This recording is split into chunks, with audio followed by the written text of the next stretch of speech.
C'est quoi une favorite personne pour une personne qui a le trouble de personnalité limite, donc qui est borderline, autrement dit?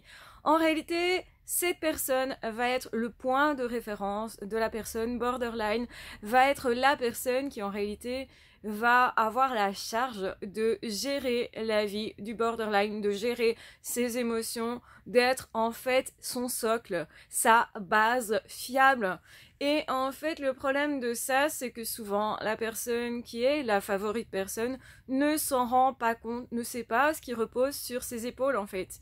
Et la personne qui a un trouble de personnalité limite va avoir du mal, extrêmement beaucoup de mal, à gérer ses émotions, à gérer ses relations, à gérer sa vie, à gérer le temps, par exemple, à gérer possiblement tout ce qui est aliments. Donc c'est une personne qui peut avoir des troubles alimentaires. Ça peut être une personne qui a aussi des troubles de consommation, qui peut avoir du mal du coup à gérer plein de choses dans la vie, à organiser sa vie, à faire son linge, à organiser son intérieur, à gérer un travail aussi. Donc en réalité, la vie des borderline, elle est plutôt tempête, on va dire. Et donc ils vont chercher quelque chose ou quelqu'un de stable pour se poser, pour avoir des repères.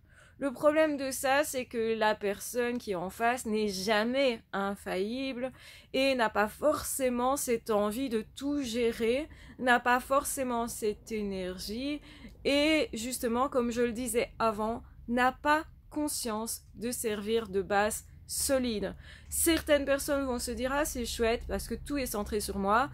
Et puis ils vont se dire, ben en fait, il y a une charge de travail, une charge émotive, une charge aussi affective sur moi qui finit par peser tout de même. Parce que généralement, c'est pas ce que demande une autre personne en couple ou en amitié ou dans un rapport de travail.